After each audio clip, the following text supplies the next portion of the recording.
Today, I want to talk about this paradigm of optimization in the loop machine learning in the context of climate change. So climate change is one of the most pressing issues that we as a society are facing today, and we're already feeling its effects from storms to droughts to fires to flooding. These impacts are being felt globally, and they're disproportionately being felt by the world's most disadvantaged populations, which means we need to act very quickly on this issue. In particular, according to the UN Intergovernmental Panel on Climate Change, we as a society need to hit net zero greenhouse gas emissions by 2050 in order to avoid some of the worst impacts of climate change. And this requires us to rapidly transform virtually every sector of society across energy, transport, buildings, industry, agriculture, so forth. And so given that many of us come from, machine learning or optimization backgrounds, it then becomes a really natural question to ask, well, given that there is so much that needs to be done on this particular issue, are there ways that our particular expertise can come into play? Are there ways that kind of optimization and machine learning can come into play in addressing this important issue? And several years ago, a group of collaborators and I wrote this paper called Tackling Climate Change with Machine Learning that tried to do a survey of this and try to basically look at how machine learning in particular might be used across power systems, buildings, transportation, industry, disaster response, many different areas in order to address pressing climate change related challenges in those areas. And we saw that there were a lot of different applications that came up, things like speeding up power system optimization or helping us more dynamically manage heating and cooling systems in buildings so that they're more energy efficient, or predicting the carbon content of soil using sensors and satellite imagery in order to foster more sustainable agricultural practices. So for those who are interested in this broader area of, how can machine learning be used to address climate change, I definitely encourage you to check out this paper or the summaries of it that are available online. And through writing this paper and, through my own work with entities in places like the electric power sector, we did really see this large potential for machine learning techniques to, unlock strategies that had not necessarily been unlocked in some of these sectors before. But that despite this great potential, and despite the fact that there are many deployable applications today, there are other places where machine learning methods really do face some fundamental limitations that actually preclude their actual use in these settings, even if there's potential there. And one of these big kind of challenges here is that many climate and energy problems involve physics, hard constraints, and decision-making procedures in ways that kind of some of our out-of-the-box machine learning methods aren't necessarily well equipped to deal with. So for example, I'm going to dive into thinking about the electric power sector.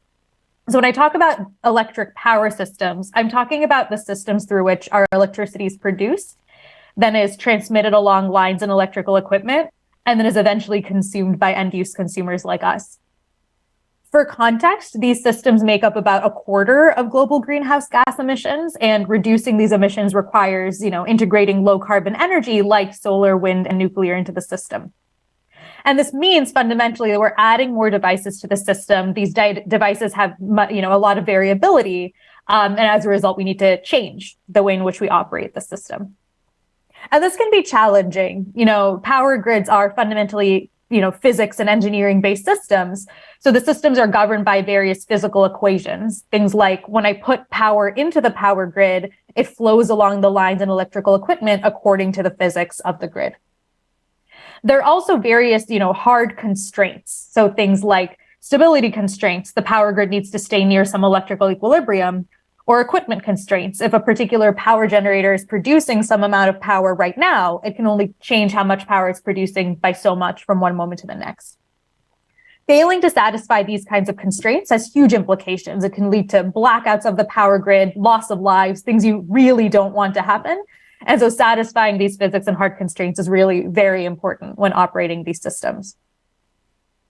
And layered on top of that are a lot of decision-making procedures that come into play when we try to manage this system. So things like, if we have some estimate of power demand, how do we schedule supply in a way that minimizes costs subject to all of these physics and hard constraints?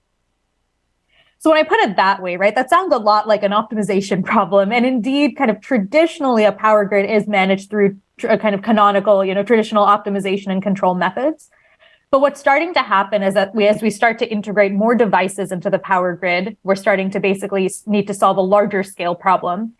As some of these are renewables that vary from moment to moment, we're needing to solve these problems faster and faster.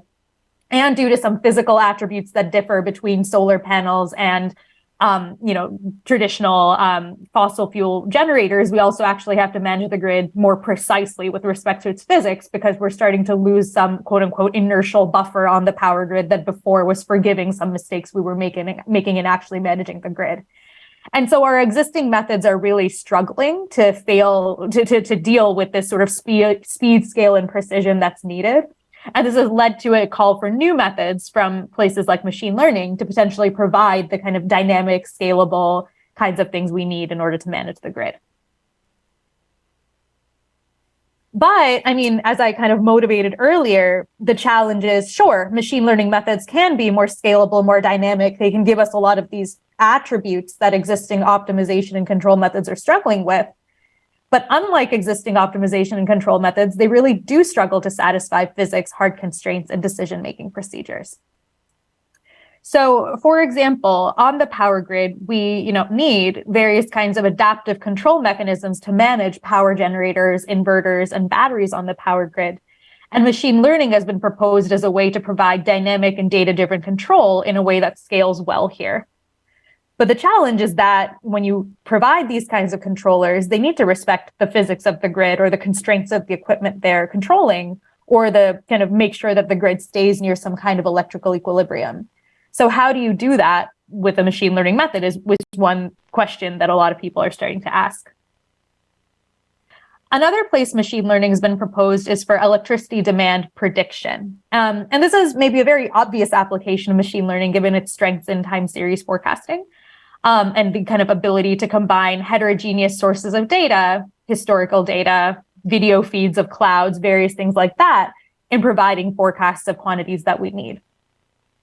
But even here, actually, we're starting to see some limitations of machine learning methods, specifically that we tend to train machine learning methods based on different assumptions that they're actually used under. So for example, when we train a machine learning method to predict something like electricity demand, we're often training it to optimize for accuracy. So can we create the most accurate forecast possible? Whereas what we care about when we deploy it in an actual system is, given the forecast of the machine learning algorithm, can we make the best decision possible? And the kinds of mistakes that are okay from a decision perspective might be kind of, the kinds of mistakes that are okay from an accuracy perspective or equal from an accuracy perspective might have very different implications from a decision-making perspectives. For example, over-predicting electricity demand and under-predicting electricity demand might look similar from an accuracy perspective, but they lead to very different decisions being made downstream on the power grid. So how do you create machine learning methods that are cognizant of the decision-making processes they're actually feeding into, and as a result, avoid making mistakes that are particularly bad for that decision-making process? So given these potential benefits of machine learning methods on power grids and in other kind of engineering-based systems, so dynamic data-driven control, as well as strong time series forecasting capabilities, but given some of these limitations, how do we address this? How do we actually reap the benefits of machine learning while mitigating the limitations? And so my work proposes one approach to this called optimization in the loop machine learning. And this is a framework that tries to, merge insights from machine learning with those from fields like optimization and control in order to try to kind of, incorporate knowledge from both of these areas. And so this framework of optimization in the loop machine learning is a framework for developing machine learning methods that incorporate knowledge of physics or hard constraints or decision-making procedures that we care about through the use of optimization problems. And when I say this terminology of optimization in the loop machine learning, some of you might be familiar with this literature on optimizing machine learning algorithms, so things like gradient descent in deep learning, and that's not actually what I'm talking about here. What I mean by optimization in the loop machine learning is that we can formulate optimization problems that capture the physics or hard constraints or decision-making procedures that we want to enforce. and then actually embed those optimization problems within our machine learning model or within the objective function that the model is using to learn. So to give some examples of how this might play out, I'm going to use this sort of pictorial representation of a machine learning model with inputs X, hypothesis function H, parameters theta, and then outputs H sub theta of X. So earlier, I talked about the fact that machine learning has been proposed to enable kind of adaptive control of power grids, and that we want this to be done in a way that is robust, that satisfies various physical and stability constraints on the power grid. So in a machine learning context, we might view this as a reinforcement learning kind of problem, where the input to our model is the state of our underlying system, and then the output is the control action. And we somehow would hope that if we can, if we can capture our physical constraints or stability constraints as an optimization problem, then maybe there's some way we can embed that information into our machine learning model so that its outputs are satisfying these constraints. The other example I gave earlier is prediction. So trying to predict, for example, electricity demand on the power grid in order to inform decisions about how to actually schedule supply. And for that, we have a model that looks something like this, where you have some kind of predictive model that's taking in historical data and is making some kind of prediction. And that prediction is downstream somewhere going to be used to make a decision about how to operate the power grid. And so if we want to make that prediction serve the decision as well as possible, we want to avoid making prediction mistakes that are bad for the decision, then if we can somehow write down the relationship between the prediction and the decision as an optimization problem, then one might hope that we can somehow feed back some information about the quality of the decision back into the machine learning model as it's learning, so that it can, again, avoid making mistakes that are particularly bad from the decision-making perspective. So these are two kind of examples of, at a high level, ways in which embedding optimization problems into machine learning workflows can potentially help us to incorporate knowledge of, again, physics, hard constraints, and decision-making procedures. And in the rest of this talk, I want to actually dive into how this actually works.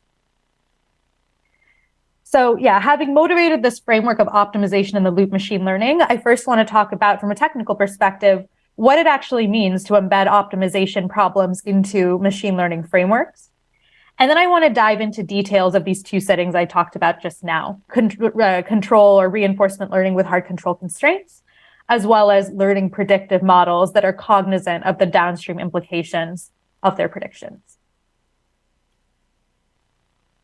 So first, diving into this toolkit of differentiable optimization.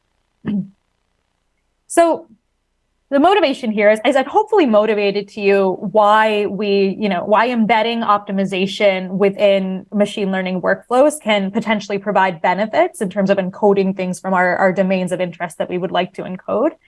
But all I've really done for you so far is draw one box within another box. So I haven't really told you how this actually works. And so what I want to talk about in this part of the talk is basically how you embed optimization problems, specifically in the context of deep learning workflows. And I'll both present a kind of general framework that exists for this today, as well as additional tools that now exist to embed all sorts of optimization problems into machine learning workflows.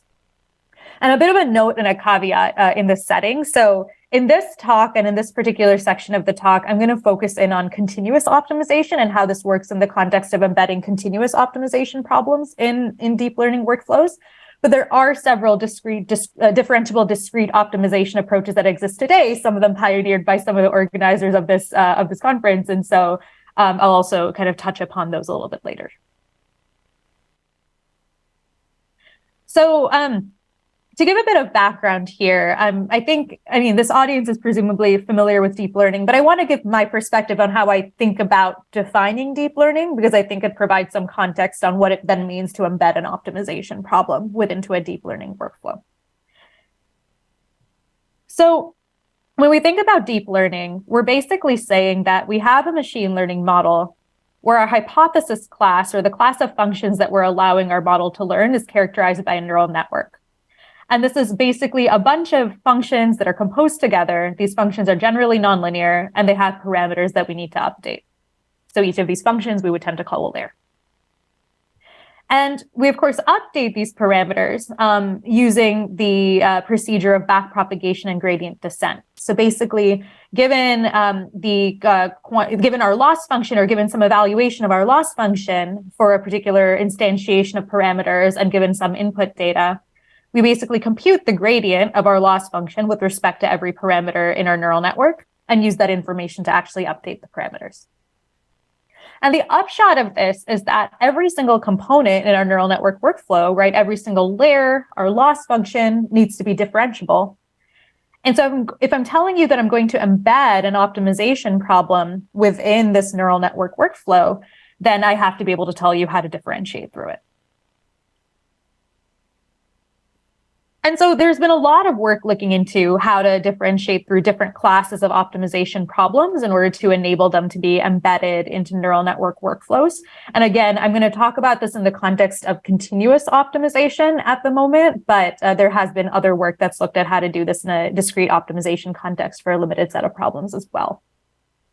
So the key insight that comes up in the continuous optimization literature is that we can apply the implicit function theorem through the KKT optimality conditions or the fixed point equations of some solver for your optimization problem.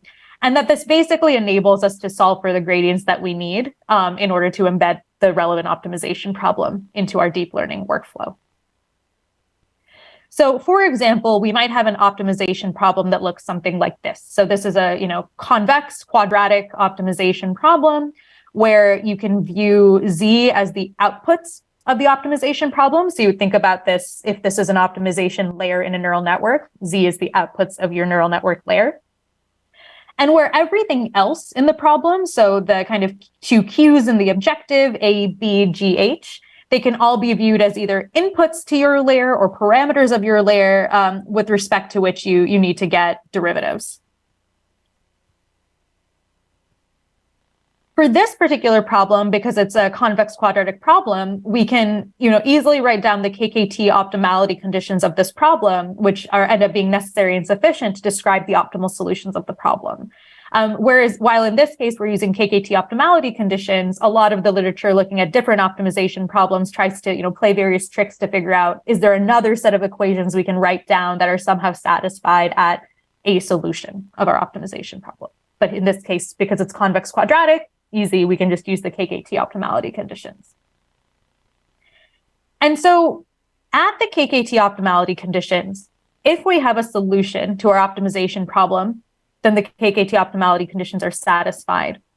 And as a result, we can use the implicit function theorem to basically, quote unquote, take derivatives in the easy way through these optimization, through these KKT optimality conditions, basically avoid complex, chain rule related dependencies among all of the solution variables that we're solving for, and just apply derivatives in kind of the obvious way. And by doing that, we get this set of equations, which maybe looks a bit messy, but fundamentally, this middle term is referring to the desired kind of gradients or total differentials that we're trying to solve for. The left matrix here is the generalized Jacobian of our KKT conditions. And the right matrix here is the gradients of our problem parameters. And so we basically, in this case, are able to write down a linear set of equations that we can solve to get the gradients that we would like, in the kind of middle term there being the gradients of the output of our neural network layer, which is the output primal and dual variables in our optimization problem with respect to each of the inputs or parameters of the optimization problem. Now, for those of you who are super familiar with backpropagation and gradient descent in neural networks, you'll say, well, hey, Priya, the thing that we're trying to solve for when we do backpropagation and gradient descent, it's not the gradient of the output of your neural network layer with respect to the input. It's the gradient of the loss function with respect to your inputs and parameters. And there's a lot of work in backpropagation and gradient descent that tries to basically directly solve for this gradient of the loss function with respect to the parameters in order to save on kind of space complexity and time complexity. And so we actually employ a very similar trick, something called the Jacobian vector trick, to actually not directly solve this equation that I put in step 1, but instead solve a kind of cheaper equation that allows us to directly solve for the gradient that we care about solving for. So that was a deep dive into the details of how this works for maybe those who are familiar with the, the relevant optimization formulations and the implicit function theorem and all of that sort of thing. But even if you didn't follow every detail on the slide, really the thing to step back and take away from the slide is that for different optimization problems, given a solution, we often can write down some set of equations that are satisfied at the solution and leverage that to basically analytically write down what the gradients are that we need to differentiate through the optimization problem.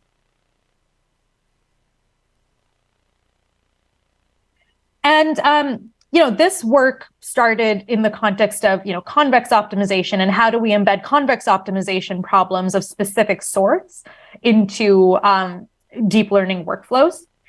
And there have been a lot of additional tools since then. So some of them in continuous optimization. For example, the first paper listed here actually provides a way to differentiate through any problem specified using the CVXPy library in Python. And other work has looked at how do you differentiate through, for example, continuous power system optimization problems or other classes of optimization problems. And then there's also been some work trying to look at what does it mean to do this in a kind of discrete optimization context. So work that's looked at how do we differentiate through, submodular maximization or submodular minimization or other kinds of combinatorial optimization problems, at least approximately, in order to be able to embed them into these workflows, as well as things like maximum satisfiability problems. And then there's more recent work that is not on this slide, that really looks at, even in cases where you can't perfectly differentiate through your optimization problem, is there a way to learn some kind of differentiable surrogate to your optimization problem in a way that allows you to still embed some kind of proxy for your optimization problem into a deep learning workflow? And so with all of that, what we have today is a really powerful toolkit to embed all sorts of optimization problems, continuous, discrete, approximate, into the context of deep learning workflows. And so then a question becomes if we can start to, if we can start to take this for granted, there's still a lot of work to be done on embedding different kinds of optimization problems. But if we can start to really consider optimization as sort of a primary kind of function that we can enable, that we can embed into deep learning workflows, what does that allow us to do? And so in the rest of the talk, I want to dive into two specific applications, which are the same applications I motivated earlier, for ways we can think about embedding optimization into deep learning workflows and what that enables us to do. But before I do that, I want to pause and ask, are there any questions on the part I just went through?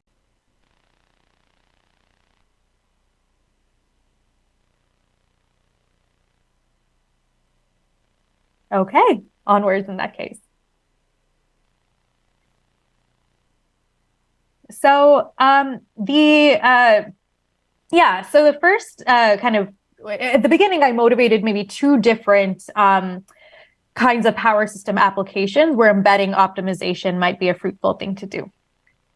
And the first one was kind of constructing controllers in the context of reinforcement learning that enforce various kinds of stability constraints. So the motivation here is that we need controllers that perform well, but that also guarantee enforcement of constraints we care about. And so the approach I'm going to propose to doing that is to construct reinforcement learning techniques that embed optimization problems within them in order to actually enforce the constraints we care about. And so I'm going to talk about this in two different settings, one of which is enforcing something called asymptotic stability in power grids. But then I'll briefly talk about another setting where we're enforcing a completely different set of constraints, in this case, in the context of controlling a heating and cooling system in a building, just to show that in some sense, the same general paradigm that I'm proposing here actually works across a bunch of different settings. So diving in, when we think about controlling some kind of physical system, there are actually two, different communities that think about this. So the first, on the machine learning side, is the reinforcement learning community, and often the deep reinforcement learning community, which basically says we have some system we want to control. We are going to throw a machine learning algorithm at the system and get it to learn by trial and error, try out different actions, see what happens, see how good they are, and then use that to update the algorithm that we're using to actually take actions. And the pro here is that we end up getting very expressive and nuanced and well-performing control policies, which are basically able to really examine the underlying data, examine what the underlying patterns in that are, and really figure out how to control the system in a very high-performing way. The challenge here, though, is that these methods tend to come with no safety guarantees. So they can, even though they might do well in the average case, they can potentially fail and potentially catastrophically in various settings. And when you're deploying these methods on systems like power grids, you really can't afford for that to happen. On the other hand, we have on the kind of engineering side of things, the control theoretic community or the robust control community.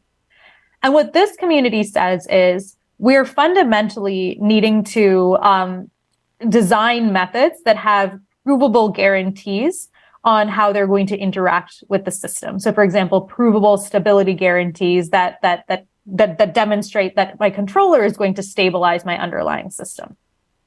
How this tends to work is that control theorists will start with some, specification, some uncertainty specification on the underlying dynamics. So they might not know the dynamics of their system, but they can say something about approximately how they look, approximately how uncertainties might play out. And so they kind of write down that specification of the dynamics. They write down some, simplifying assumption about the functional form of their controller. And as a result, write down some kind of semi-definite program that they can solve in order to get a controller and some kind of certificate that the controller will actually stabilize the system. So the pro of this approach is that you really can say something provable about the behavior of your controller, that it's going to stabilize the system. And you can say this provably. But the challenge here is that because you had to make all sorts of simplifying assumptions in order to write down the set of equations that you solved to get your controller is going to be very simple. For example, it's going to be linear. And when you're trying to control a nonlinear system, this potentially leaves a lot of performance on the table. And so one question we might ask is, can we somehow combine these worlds? Can we somehow improve performance in the same way that a reinforcement learning controller would by learning from the data, doing a lot of trial and error to do something very nuanced? But can we still guarantee stability in the same way that is guaranteed in robust control? And this framework of optimization in the loop machine learning is one way to potentially approach that.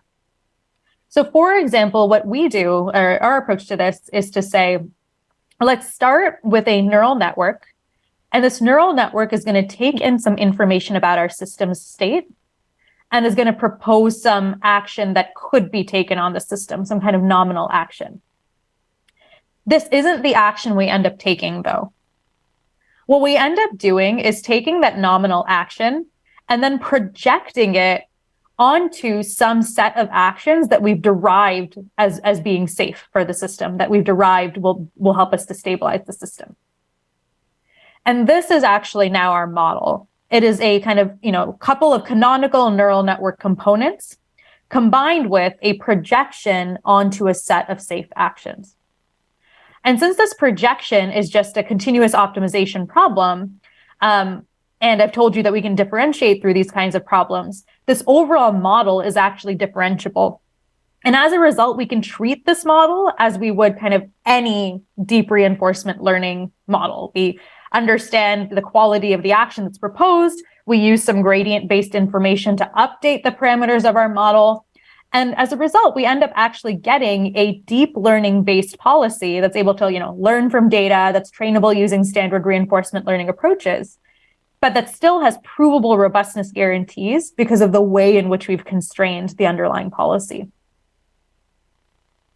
Now, what I haven't told you yet is, the details of how we get this set of actions that we're projecting onto, maybe an important detail. And what we end up doing, honestly, is stealing completely from kind of the control theoretic principles that one might use when trying to come up with a stabilizing controller for this system. And in the kind of control theoretic settings we're looking at a setting where you would derive a kind of Lyapunov function for your system, some kind of potential function that indicates to you, am I stabilizing my system?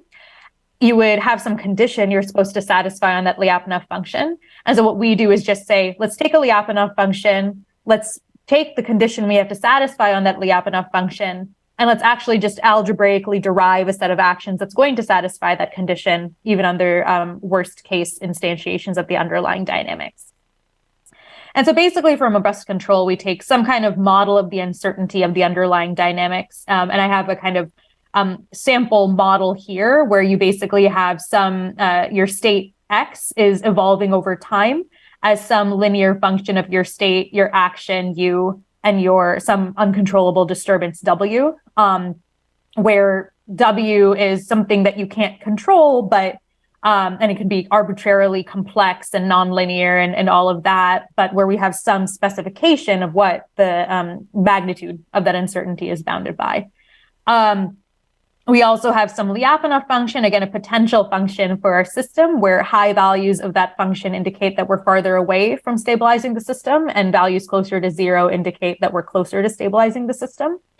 And then we have some kind of exponential stability criterion here, which is basically saying, well, if I have a Lyapunov function and I'm decreasing that Lyapunov function by a certain amount at every point in time, then I'm moving that Lyapunov function towards 0. So I'm showing that I'm stabilizing my underlying system. And what we end up doing is that for a given state, we actually derive the set of actions that satisfy this exponential stability criterion for a Lyapunov function that we derive using kind of traditional techniques, even in the worst case. So even if our disturbance term, the uncertainty in our system, plays out as badly as possible, can we still find a set of actions that cause that exponential stability criterion to be satisfied? And so that's the kind of math that I'm just throwing up really quickly on the slide is showing. Basically, we are trying to solve for a set of actions where the Lyapunov stability criteria is satisfied, even if the disturbance is making the left side of that Lyapunov exponential stability criterion as big as possible. And we end up mathing it out. It ends up being a convex set in our action space. And it also, because of kind of the way we got our Lyapunov function, ends up being non-empty as well. And so the kind of high-level takeaway of the slide is that using domain knowledge, in this case, control theory, the knowledge from control theory, we can write down a set of actions that we're wanting to project onto, where the set of actions is, in this case, providing some guarantee of stabilizing our underlying system. And then zooming back out to the broader, optimization of the loop machine learning context, if we can put that projection onto the set of stable actions within this broader neural network, then we can actually train this neural network plus the projection end to end in a way such that the neural network portion is able to take into account how its actions are being projected on the other side. So, Priya, question. This is Andrea. So I don't know if Hi, Andrea. but the question is, so the set of actions that you are essentially defining over this C of X suffers from what you said before of the fact that you needed to assume a model which is linear or something that is actually, restricting the space a lot. Because somehow you told us about this, trade-off between essentially going wild, but being unable to actually having guarantees, and the other side, the possibility of having guarantees, but being in this limited modeling side.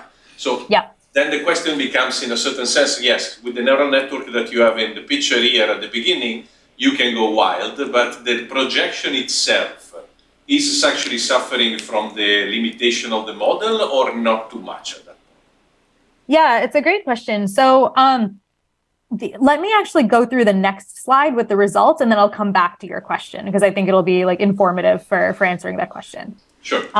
Yeah. So yeah, basically, why do we go through all of this, right? And so this slide is going to show the results of a couple of different methods on a synthetic control system. The y-axis here is control cost on a log scale, where lower values are better. And the first three methods here are non-robust methods, some from control and some from reinforcement learning. The middle here is a robust control method, and I'm just only showing one for simplicity on the slide, but there are more in the paper from which this is coming. And then the last two here are variants of our method, which are this neural network plus projection, just trained using two different reinforcement learning methods. And we're going to show the performance of these methods in two different settings. So the first is an ordinary setting, which are these blue bars, where the methods are all trained in a system where the uncertainty is not doing anything particularly weird. And we also test the methods in the same setting. But then we're also going to look at an adversarial setting just for illustrative purposes, where our models are still trained in this ordinary setting, but where at test time, some kind of worst case disturbance ends up coming onto the system. And in this case, we actually end up constructing a worst case disturbance that's custom defined for each individual method. And there are a couple of things to look at here. So the first is when we compare the performance of the different methods in the ordinary setting, and we look at our kind of combined neural network plus projection method and compare it against a kind of pure robust control method, we're able to improve performance and somewhat substantially. Remember, this is on a log scale.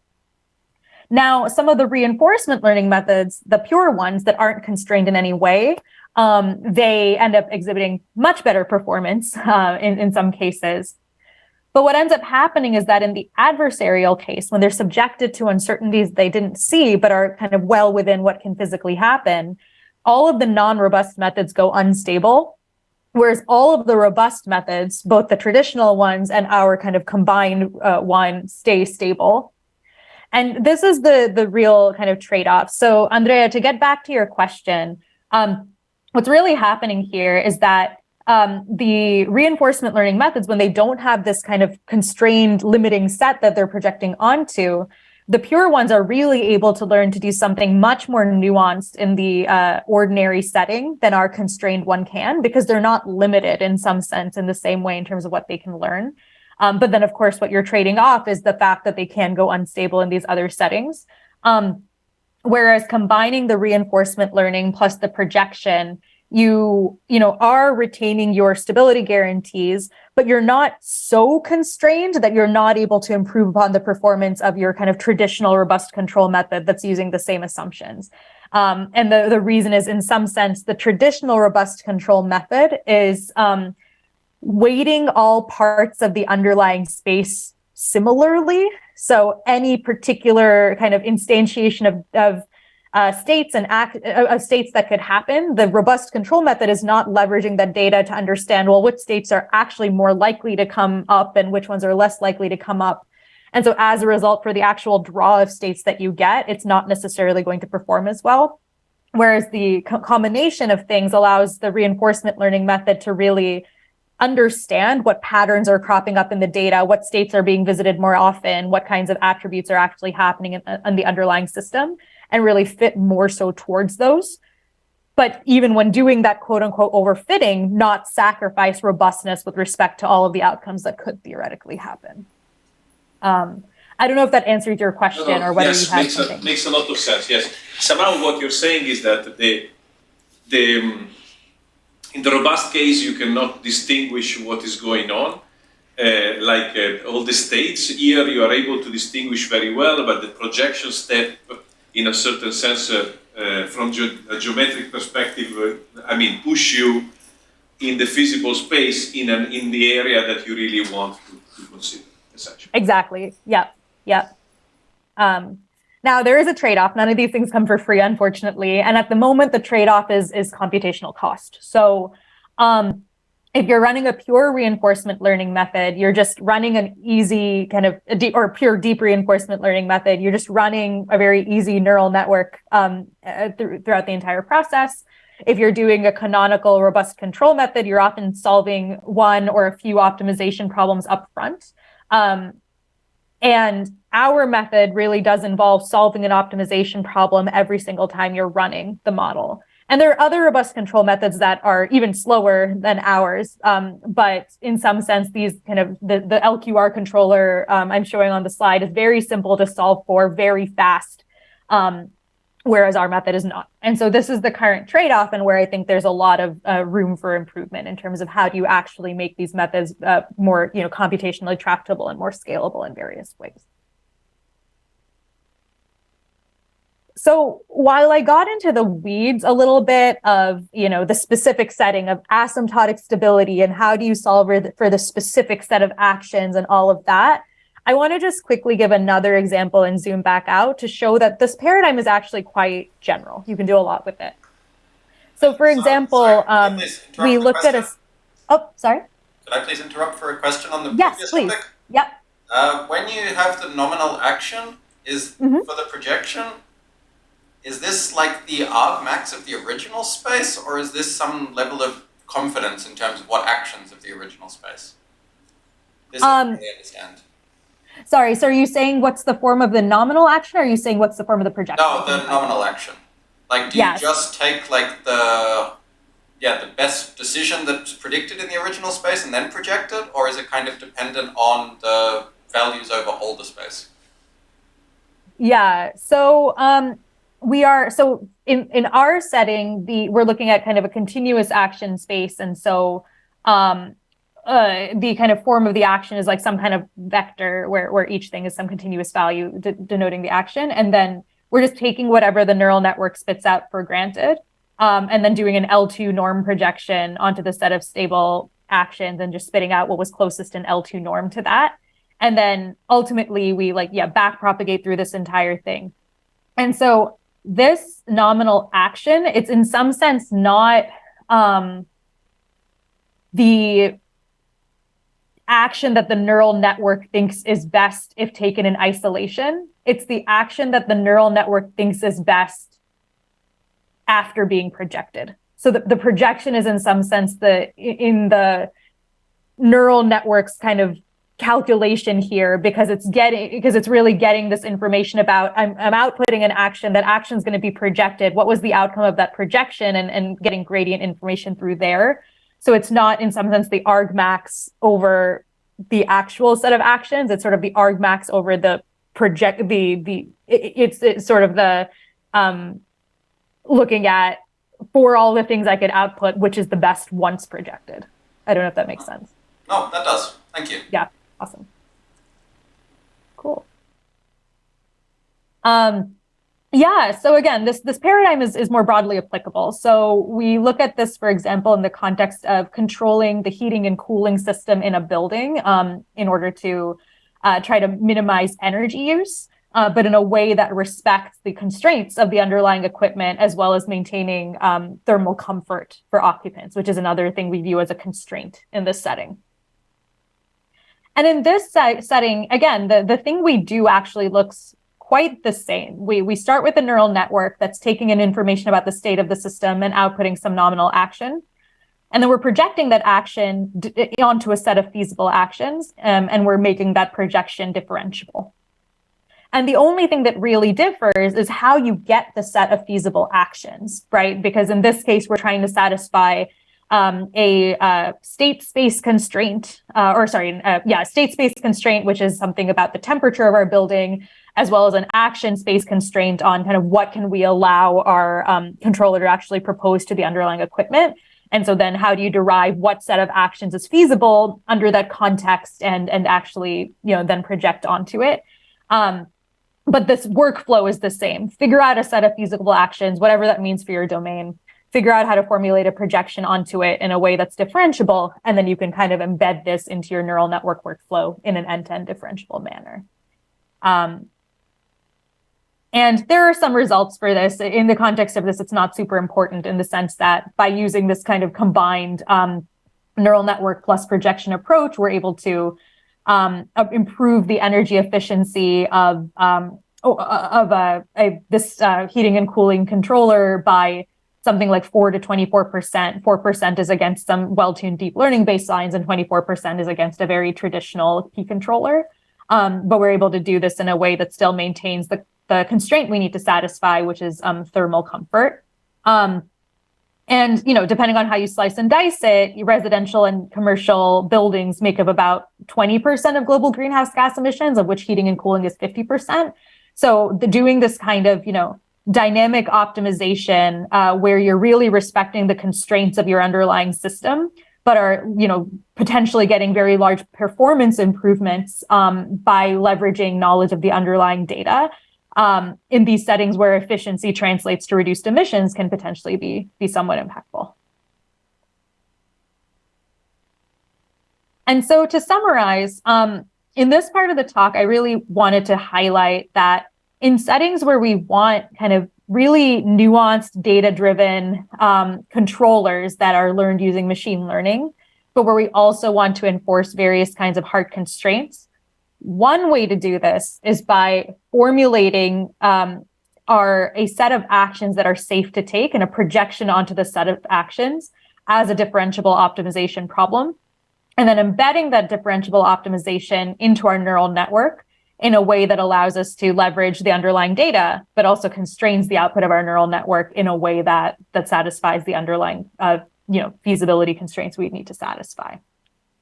And there are a lot of future directions here. I mean, this here is one potential paradigm for bridging reinforcement learning and robust control, but there are definitely other ways people are thinking about doing this, which are all, I think, quite exciting to explore.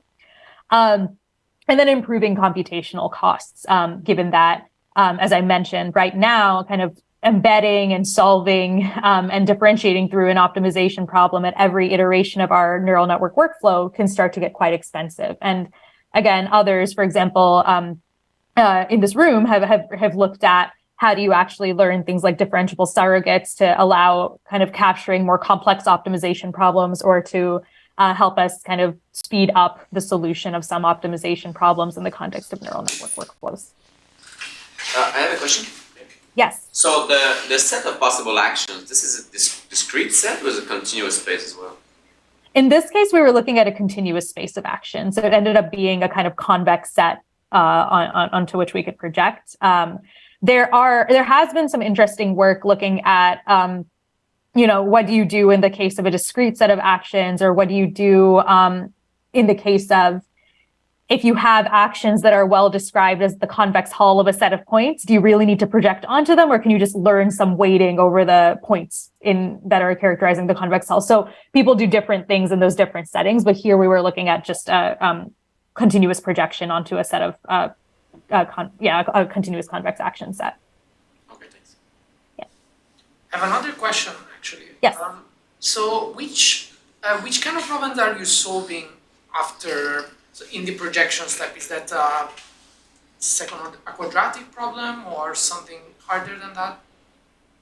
Yeah, so it's an L2 norm projection onto the convex set. So in this case, we ended up looking at the convex set ended up being a cone. So it ended up being a cone projection, but just basically like a cone projection in this particular case. It's a semi-definite cone or second order cone? Or A second order cone in this case. Okay. Yeah.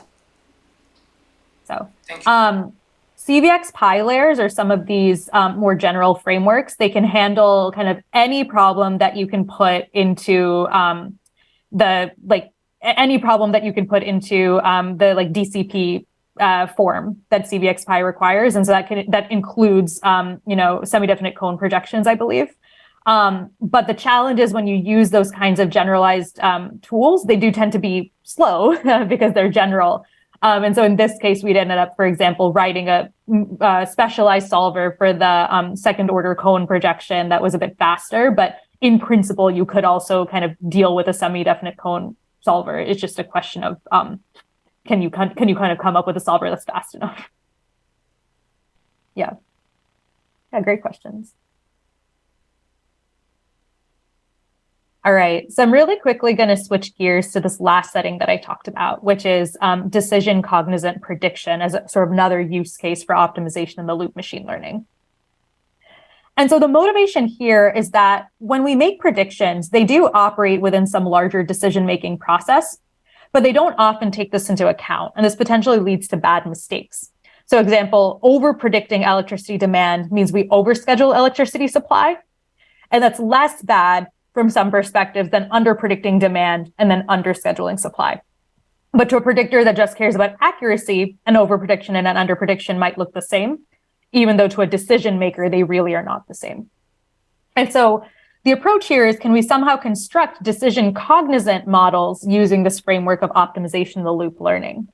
And so I'm going to talk about this in the context of decision-cognizant electricity demand forecasting, which again leverages continuous optimization formulations of our decision-making procedures, but there's also some work, some follow-on work that looks at how do you do this in a setting where maybe you're looking at discrete decision-making problems. And I'll briefly talk about how this kind of framework can apply in a couple of other places as well. But the challenge we're looking at here is one where we are, for example, taking in some historical information and then forecasting electricity demand into the future. So we're looking at the beginning of a day, forecasting demand for 24 hours every hour, potentially with some uncertainty. And usually the goal here would be to pick neural network parameters theta, such that our predictions, h sub theta of x, and the true demand, y, are similar. And in a deterministic setting, this might be something like root mean squared error. In a stochastic setting, this might, or in a probabilistic setting, this might look something like negative log likelihood. But usually we're just trying to predict something about the accuracy of our predictions. But what I'm arguing is that when we make a prediction, it leads to some decision. So if I predict electricity demand, a system operator is going to schedule electricity supply based on that. And in these kinds of systems, in some sense, what we really care about is how good is the decision that our prediction enabled? And asking that question leads us to maybe want to optimize a different optimization problem, which says, let's pick our neural network parameters theta such that when my neural network with parameters theta gets some inputs x, I make some prediction. And then the best decision that is made on that basis, I'm going to call Z star. So Z star is the best decision made on the basis of my prediction. And then I'm going to ask how that decision acts on the true system. So I predict demand, we schedule supply, and then ask, how good is that supply schedule when the true demand actually plays out? And this is the objective we're going to actually optimize for. What is the quality of the decisions implied by my prediction? And so pictorially, this looks something like this. So we have a predictive model. It's taking in some historical information. It's predicting demand. And we're running that demand prediction through a power system optimization model in order to get some kind of power generation schedule. And then assessing the cost of that power generation schedule as our loss function. And since this power system optimization problem is differentiable in our case, we can treat this loss function like any other loss function. Again, backpropagate, do backpropagation and gradient descent using this loss function and update our neural network predictor accordingly. And taking this kind of decision-cognizant approach can really dramatically improve the outcomes for our system when we view it from the perspective of the decision maker who uses our predictive model. So to show this, I'm going to show two different plots. Both of these plots are going to compare in the red dashed line, a neural network that's just optimizing for the accuracy of its predictions. And the green solid line is a decision-cognizant network, kind of our network that's taking into account what the downstream implications are of the prediction that we're making. We're going to assess the equality over 24 hours of the day since we're making predictions 24 hours ahead. And in this case, the y-axis is root mean squared error. And what we're seeing is that the kind of root mean squared error optimizing neural network, the accuracy optimizing neural network, is making slightly better predictions from the perspective of root mean squared error than our decision cognizant network is. And this is maybe unsurprising, right? A neural network that's trained to optimize for accuracy is probably going to do better on the metric of accuracy. But when we view these two models from the perspective of the quality of the decision that their predictions enable, the perspective truly flips. And we find that using our decision cognizant approach gives an almost 40% improvement in the cost of the underlying decision.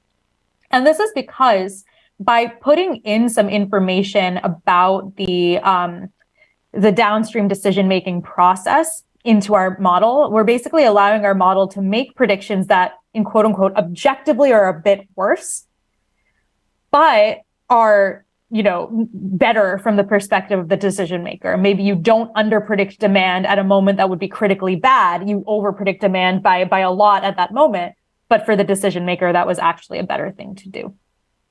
And so, taking these decision cognizant trade-offs into account during learning can be a really powerful framework for improving the outcomes for the overall system.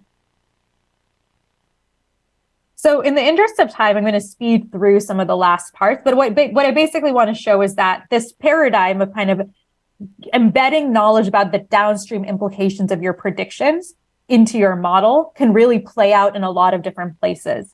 So we use the same paradigm to come up with fast and feasible approximations to power system optimization problems with hard constraints, where we use a neural network to try to map between the inputs and outputs of our optimization problem in the same way that in order to kind of provide a cheaper surrogate to that optimization problem. But then where we run the outputs of that optimization problem through all of our, we run the outputs of our emulator through all of the physical constraints and physics that they would face on the actual physical system in order to understand how good they would be.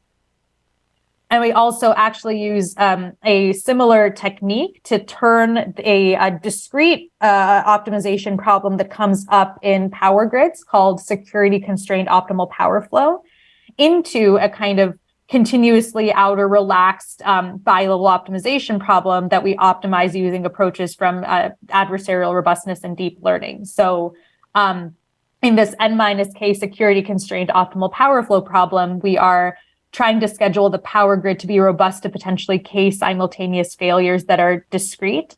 And we actually leverage continuous outer relaxation to solve this problem. And again, you can't see it from the plot because I'm flashing it by quickly, but to improve performance over other methods for addressing this robust optimization problem.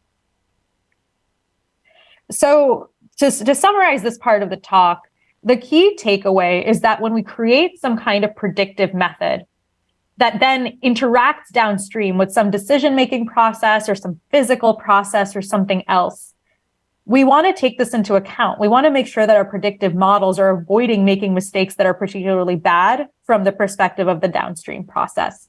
And we can incorporate knowledge of this downstream decision-making process or physics into our loss function using differentiable optimization.